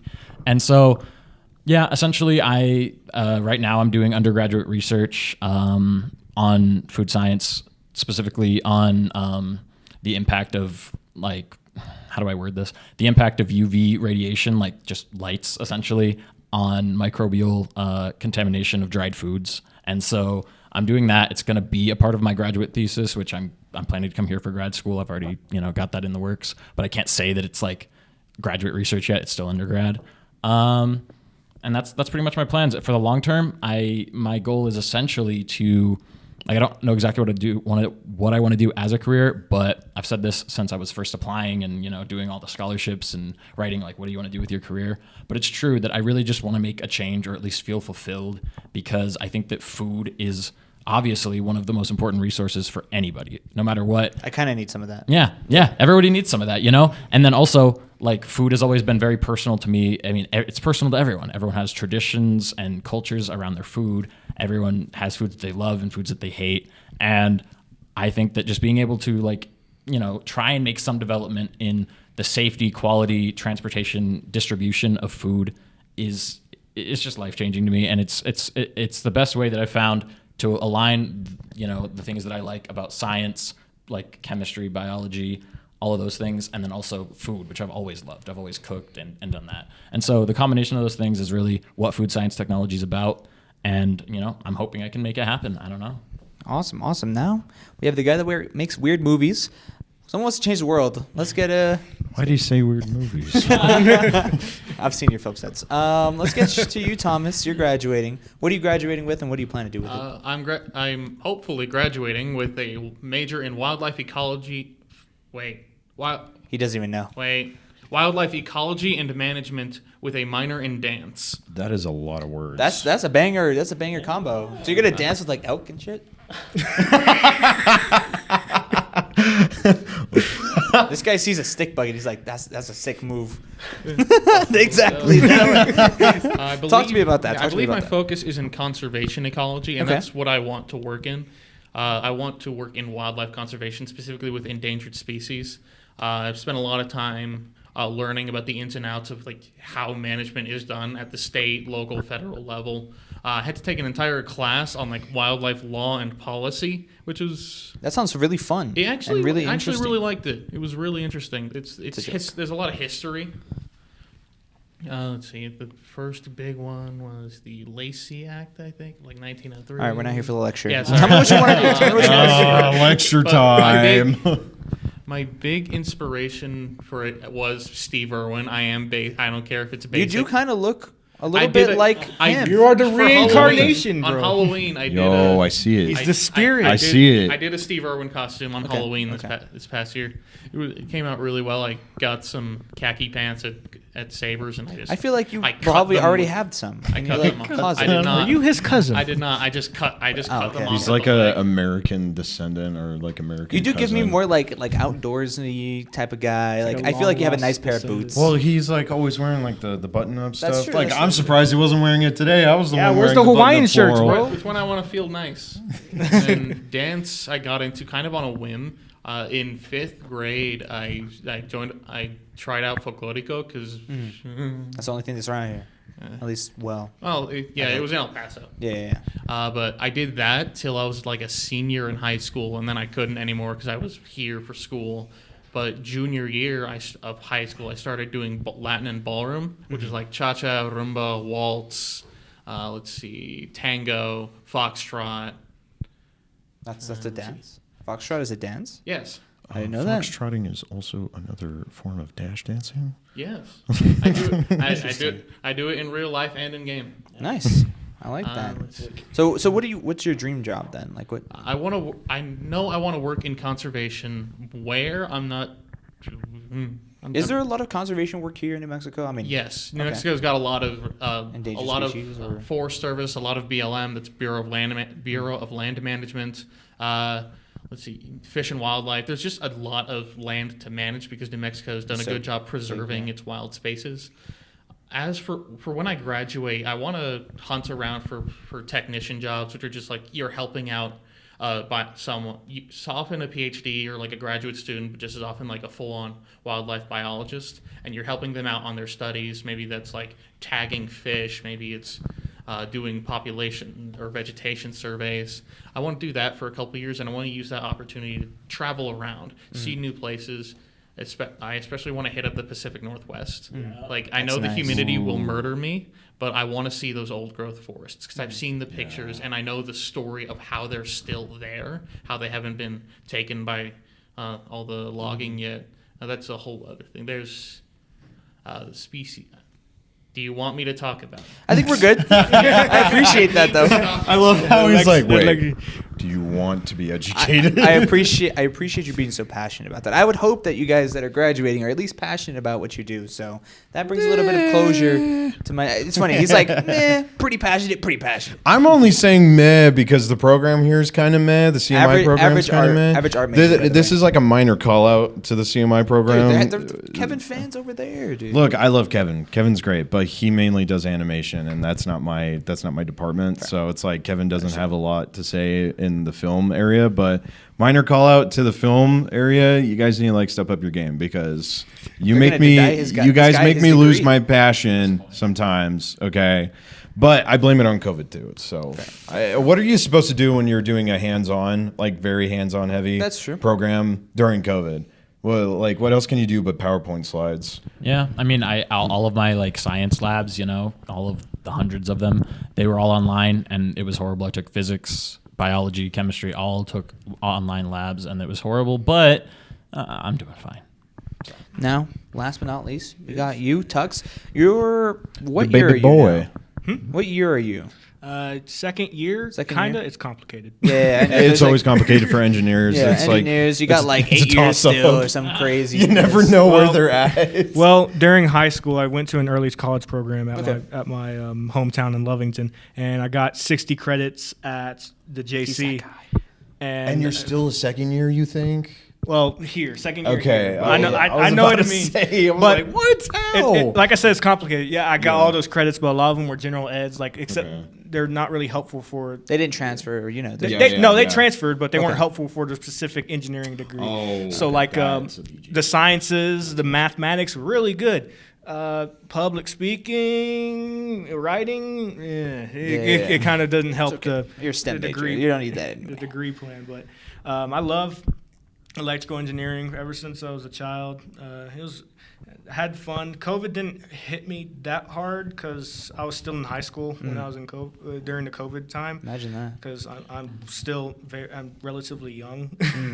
Because I turned 19 a couple months ago. So. Damn. Wait, really? Yeah. Dude, you carry yourself like older than Tux. Or not Tux. Russ. He'll get it right eventually. But this guy acts like a 12-year-old, and you act like an actual adult. Yeah, I turned. Why am I catching strays, bro?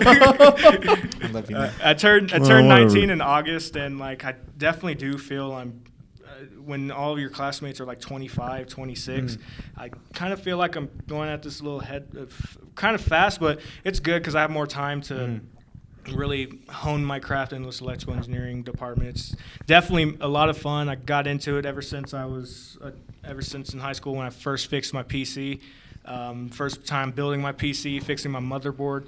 I fixed a stinking 7-year-old PC that probably should have died 4 years ago, but because what Dad says, you got it. He's just like my dad. If Dad says it needs to fix, it gotta be fixed, even though it'll last one more month. But whatever. But that's really what I really want to do in life. Just messing with computers. I was always a tinker. I love building computers. Even with the ones here, the lab. One day I'm gonna. Still a GPU? Me too. No. I'm gonna ask. I'm gonna open it up, just check it out because I love doing that thing. And eventually, hopefully, everything goes well. I plan on getting my master's. Currently, I'm in the degree plan for electrical engineering with a specialization in computers and microelectronics. Oh, so similar to like Lorenzo, right? Restful. Kinda. Yeah, that's where I met him. Okay, cool. That's where I met him. You'll talk to him. We have multiple Renzos, so we have to be careful. For a second too. I was like, Lorenzo, what? But Restful, I met him in there. Met him during DC circuits. Really cool guy, really chill, definitely fun to hang out with. But it's a big family. You'll notice as you go throughout the years, you'll have the same people with you in your classes.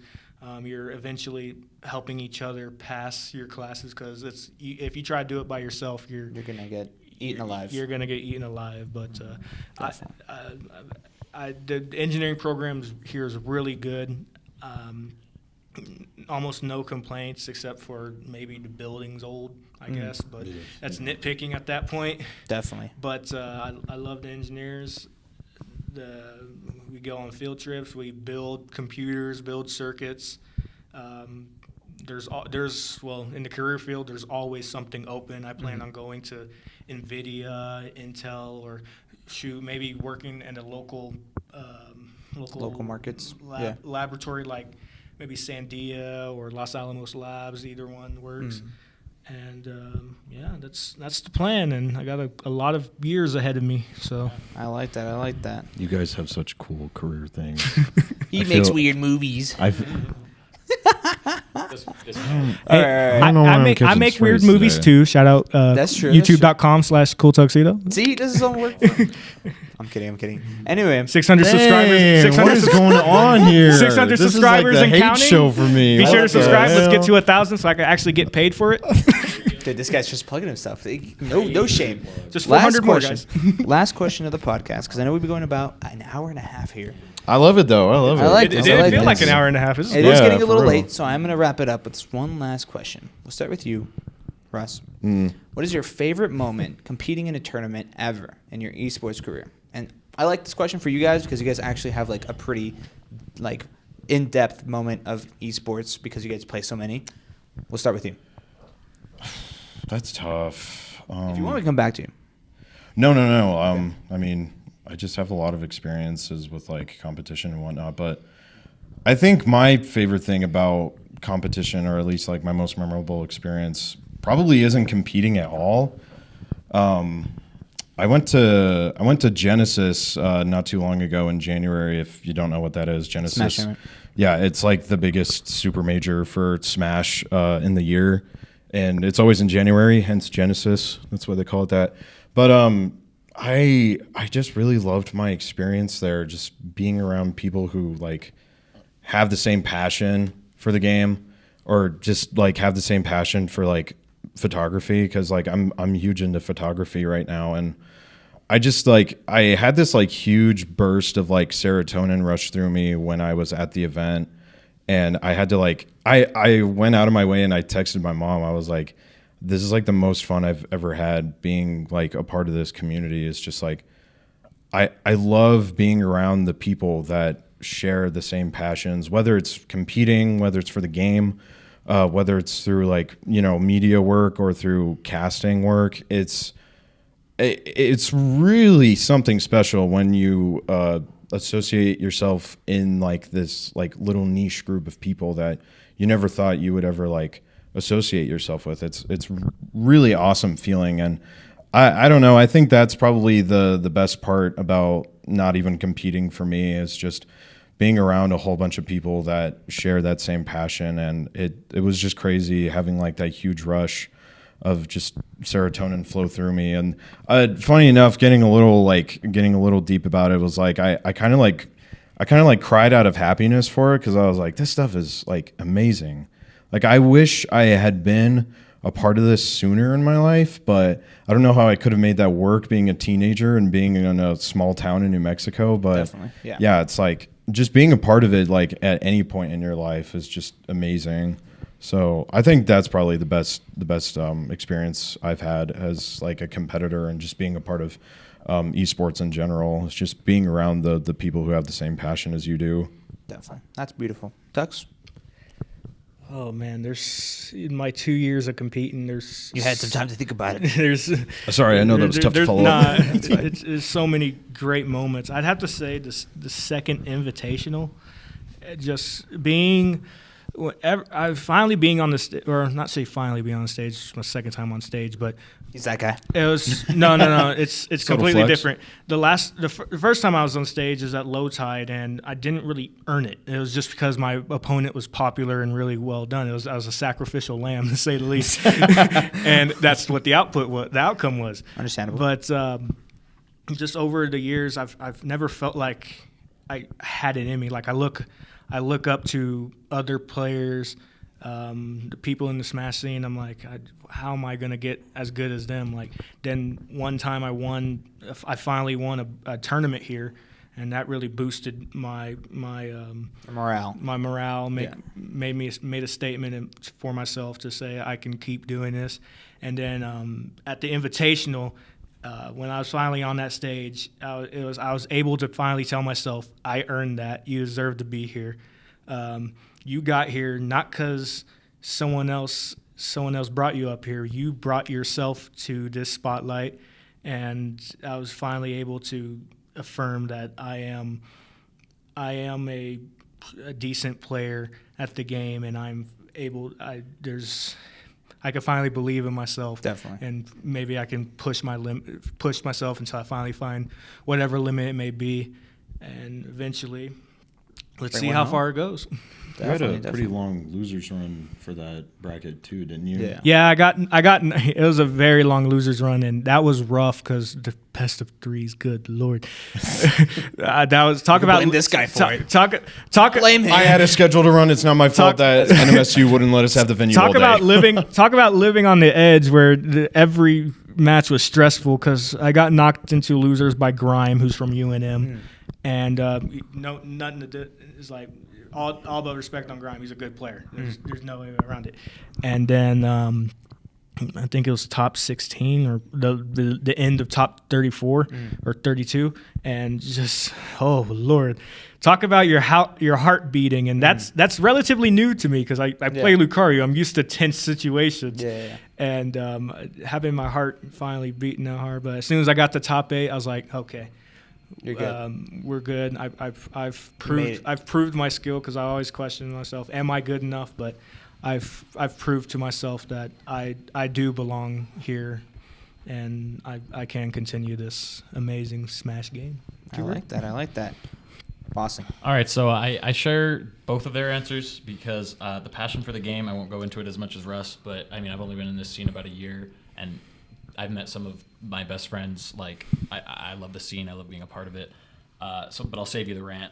And I also agree with Tux's answer of the invitational. My answer is essentially that, but mine's a little bit more specific. I went up on main stage after, this decent run, doing my thing, and it felt really good. But what was the peak of just anything that's happened in esports and Smash and games for me was not only the entire crowd watching me, but my family tuned into the stream. Everybody in my family tuned in. And so I got off stage, and the first thing I see is my phone blowing up with notifications from my brother, my mom, my sister. That's awesome. My mom was cheering for you. Did you hear it? Yeah, I did. And it just, it made my day, my week, my year. Like, it was just like, I'm doing this nerdy shit. Like, I'm like, my mom doesn't care, but she cares because it's me. And so, That's like, true. the combination of like the passion stuff and like just the feelings of feeling like a competitor, and like part of me was feeling like, I don't know how to describe it, but kind of like not so great going up on stage because I mean, it was all jokes, but it was like an invitational with a lot of like younger and newer players.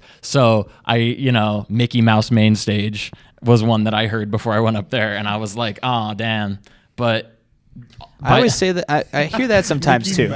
Mickey Mouse main I stage. hate that so much because it's like I always hear that. Yeah.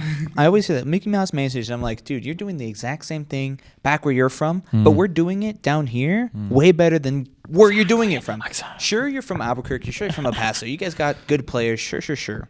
But do you guys have the streams? Do you guys actually have a stage? Do you guys have a trophy at the end of it besides a couple dollars? No, you really don't. Gotta love the support. really Shout out to Tux cares? Mom. Drove 5 hours to watch me play in That's person. insane. Your That's mom awesome. drove 5 Love you. hours. I love you, Mom.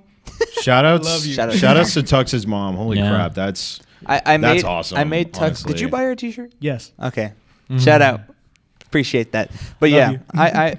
I always hear that, Mickey Mouse stage, whatever, we play against high schoolers, whatever. But like nobody really thinks about specifically high schoolers too. Like everybody discredits high school competitions so much in any esport. And sure, there's some validity to it. Like if you're playing, high school out of nowhere, right? They don't compete against anybody other than themselves just purely because they can't.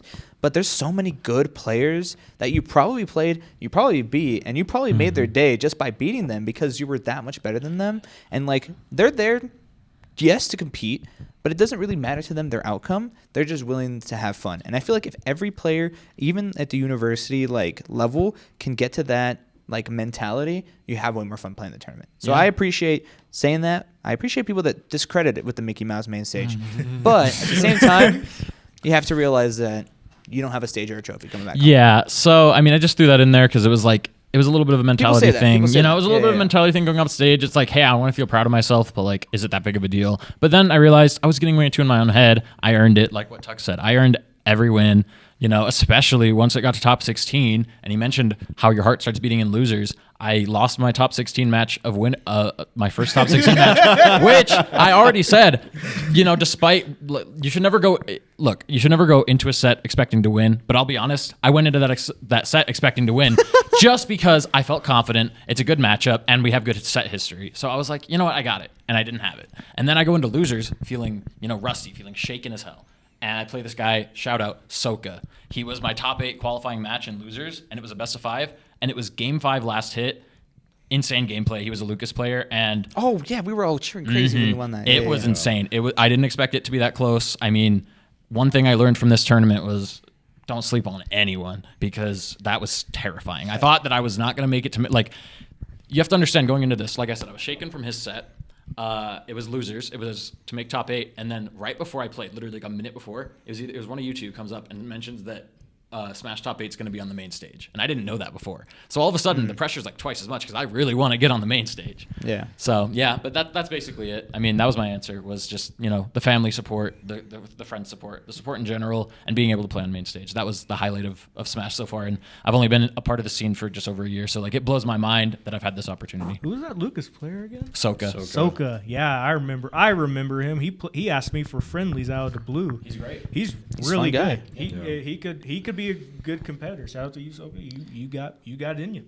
Last but not least, Thomas, go for it. I've been thinking as you guys have been giving your answers, like what my favorite moment is, and unfortunately, I am going to be boring. It was the Invitational. That's not a boring answer. No, I don't I'll think take was- that. it I like was- that. That's like the biggest thing. We had It was 300 a big deal for me because even before going into day 2 where I was dying, I was really worried about it. I didn't want to be the one to The troll.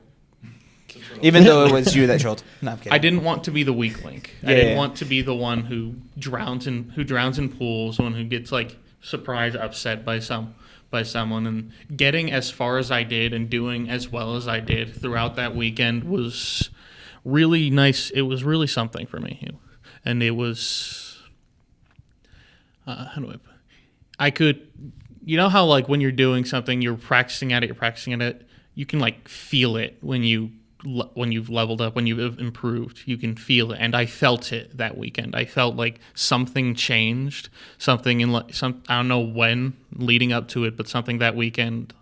And then beating real players like Nino and Boston and Joy-Con John in these really close sets, really scary ones. And even going toe to toe with Tactician. We don't want to talk about what happened with Roan. That was a little. It's a little troll. I did in fact take Greninja to Final Destination, a mistake I will never do again. This guy. I didn't know. This guy. I didn't know. I pulled him over to the side after the event, and I was like, "What are you doing?" How many Greninja players do you know? True. So All right, for you, well, you said it would be the invitation. Fair, I Yeah, guess. it gave me a lot of energy to keep going, because even though I felt the improvement, I also felt like I could have done. It was a weird feeling. I was satisfied with how I did, but dissatisfied knowing that I could have done better, and that's actually good a thing. really good feeling to have, because it's energizing, it's exciting. It's all right, next. Definitely. Yeah. I like that. Well, I appreciate you guys' words. I appreciate you guys' time. This is probably the most fun podcast that I've been on. So I'll give you guys those Let's go. flowers. I want to He's not thank just you saying guys that. for competing so valiantly in the Invitational. I know it's definitely out of your comfort zone to play for literally 12 hours, 2 back-to-back days in a row. Maybe not. I don't know Smash that well. But I really appreciate you guys for representing MSU well on the singles and crews, even though you guys chose crews. Hey, we didn't go 0-2. We did not go. We That is won true. one. This is just the stray podcast, man. Everybody's catching one. See, I could be hard on you guys because was a I team know effort. that it's just a learning experience. Any other team, they're gonna be like, "You're my feelings." You know what I mean? No offense, but thank you guys so much. Anything you guys want to say to the viewers back home?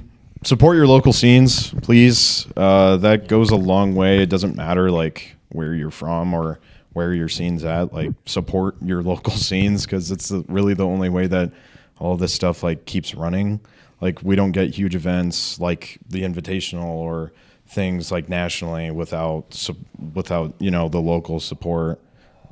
Also, if you are from the El Paso or Cruces scene, or hell, if you're from like any scene and you can just make the trip out, you should definitely check out Ego Boost, which is happening the 15th and 16th. 15th and 16th. Yeah, of April. It's going to be a really check good it out. time. Super, super good time. Shout out Anthony High School for hosting it. Yeah, and shout out to the El Paso scene for making Putting it it up. happen. Shout out to Yeah. Koga. Koga, if you're watching this, Shout out to Koga. Yeah. So if you can make it out to that, go to Ego Boost. But yeah, I mean, just like support your local scenes. It goes a long way. And I think I'll go. I honestly was not thinking about you going. should. You should but go. I think I'm gonna go. You should definitely Skyj's go. gonna be there. Wait, who? Skyj. Some top talent's going to be there. It's like, even if you're not gonna compete, like just going for the Yeah, that's what I'm gonna do. I'm just gonna Yeah. go watch. We'll see. No cap. You should go. You should go. You should go. Go. Don't have a Go. choice usually. Go. Go. 36 assignments, my guy. But I guess my main message is to high schools. I just got out of high schools. Please, please, please, I can't beg you enough. Support your clubs, your teams as much as possible, because even if it sounds as insignificant as esports, there's actually a bigger world out there that these kids can actually have a chance to have experiences that they never had before. And when you look at the invitational, we saw nothing but smiles at the end of the day. We're dipping our head down, we're competing as hard as we can, but at the end of the day, it's nothing but smiles. And that's all that matters, is that you finally have something for these kids that they're comfortable, they're happy, they're able to enjoy something that it's not really it's not really mainstream, and we're trying our best to get that mainstream. And it really helps if you're able to give that a little push. So support your teams, guys. Yeah, so my shout out is to anyone watching this and anyone who's involved in any way with NMSU esports or esports really in general, but NMSU esports, just for allowing, opportunities and for respecting esports as a constitution, as something that exists and has value. I was a doubter myself, and then I joined the Smash scene, and I think that it goes beyond video games. The sense of community, the passion, the competition, the drive. I mean, I don't know. I like to think I'm pretty stoic when I win, but even recently I've been popping off more often just because I put so much of myself into this game. I want to improve. And so my shout out is to, like I said, anyone who's listening, thanks for, respecting esports for what it is and tuning in and listening to, getting to know players, getting to know, our whole institution and what we do, because it means a lot. And I went from being kind of ashamed of playing Smash and I wanted to hide it from new people to now I wear it on my chest. I'm a part of NMSU esports. I'm a Smash player, because why should I run from something that I spend 2 to 3 nights a week doing? It's just something I enjoy. So I like that the stigma's going away. We're looking at you, D&D players. Let's go. Oh, let's go. But yeah, Have something in common. thanks to anyone who has helped out esports or participated in esports for, helping the stigma go away and letting people realize esports are real. Last but not least. Let's see. Parting words. They said a lot about supporting your local scene, but I think something to keep in mind is if you don't have one, start one. Yeah, It's, literally. Even if it's just like having some friends over to do like a weird single elim tournament, why not? What do you got to lose? Most of these things do just happen from someone's Yeah. house event. So. Boston talked about that sense of community. It's there, I didn't have a ton of friends that actually, I don't think I had really any friends that I got to hang out with outside of school stuff before joining this scene. My other friends, they had work, or they were in El Paso now, and I was in Cruces, so how are you going to make that work? But finding people who understand the things you like and why you like them is one of the best ways to connect. Very well said. Thank you all so much for watching. All these guys' Hi, social Mom. media Love you. will be down in the Mom. description. Hi, Dad. Make sure to check them out. We got Russ the Big Bus. We got Cool Tuxedo. We got Boston Evers. And we got Thomas Deepin on Twitter. Make sure to check out That's the my handle local- for everything. That's the handle for everything. Make sure to check out the Sunday Can I Get a TO Top Deck tournaments. Make sure to check It's just out Top Deck now. Okay, just Top Deck. Yeah. Make sure to check out that Crimson Clash every Thursdays and Crimson Collisions monthly. Wait for those notifications. Good night. Awesome. Goodbye.